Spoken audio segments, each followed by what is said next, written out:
Alright, let's get into it. Today we're diving into the surprisingly clever world of the classic cheese mouse trap, a device that's been around for over a century, yet still manages to outsmart some of the craftiest little creatures in our homes. Have you ever wondered what makes a classic mouse trap snap so fast? It's not just about brute force. There's a lot of clever engineering and physics packed into this tiny contraption. I'm talking about that little wooden platform with a spring, a metal bar, and of course a chunk of cheese right in the middle. It looks simple, but every part has a purpose. There's more science in this tiny gadget than you might think. It's a perfect example of how basic principles of physics can be used to solve everyday problems. First up, it's all about tension and potential energy. The heart of the trap is the spring, which is wound up tight and just waiting to be released. When I pull back the metal bar and set the trap, I'm loading the spring with energy, kind of like stretching a rubber band before you let it fly. The more you pull, the more energy gets stored. That energy sits there, waiting, ready to be unleashed in a split second. It's like a coiled snake, just waiting for the right moment to strike. Now the cheese isn't just for show, it's the bait, the irresistible lure that draws the mouse in. Mice are suckers for strong smells, and cheese, or honestly anything fatty and flavorful, works as irresistible bait. Their sense of smell is incredibly sharp, so even a tiny piece can attract them from across the room. I place it right on the trigger, which is a sensitive little plate.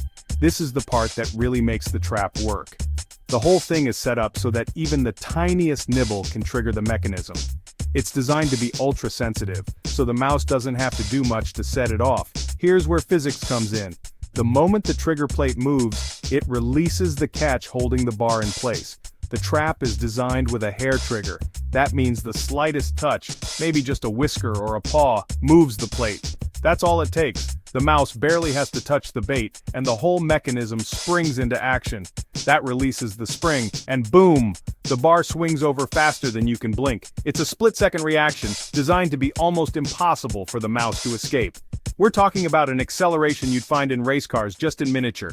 The bar can reach speeds of up to 60 miles per hour in that tiny arc. All that potential energy stored in the spring turns into kinetic energy, snapping the bar down in a flash. It's a dramatic transformation of energy, all happening in the blink of an eye. It's not just about speed either.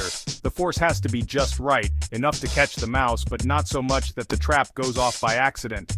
The design is carefully balanced. If the trigger's too sensitive, it goes off on its own. That's why setting a trap can sometimes feel like a delicate operation, not sensitive enough, and the mouse gets a free meal. It's a constant battle between making the trap effective and avoiding false alarms. Over the years, inventors have tweaked the angles, spring tension, and even the shape of the trigger to make sure it's just right. There are dozens of variations, but the basic principle remains the same. But wait, are mice actually obsessed with cheese? That's a question that sparked a lot of debate. Turns out they'll go for almost anything with a strong smell. Peanut butter, chocolate, you name it. In fact, some experts say peanut butter is even more effective than cheese. The cheese is kind of a legend, but it still does the trick if you've got nothing else handy. It's become a symbol of the classic mousetrap, even if it's not always the best bait. So, the next time you see a mousetrap, remember, you're looking at a tiny marvel of engineering. It's a device that stood the test of time, using simple materials and clever design to solve a real-world problem. It's a perfect mix of physics, biology, and a little bit of trickery. Every part, from the spring to the trigger, is there for a reason, all designed to outsmart one of nature's craftiest little critters. Thanks for sticking around and exploring the science behind this everyday invention. If you're curious about more everyday science, hit that subscribe button and I'll see you in the next one. There's a whole world of fascinating gadgets and gizmos out there, just waiting to be explored.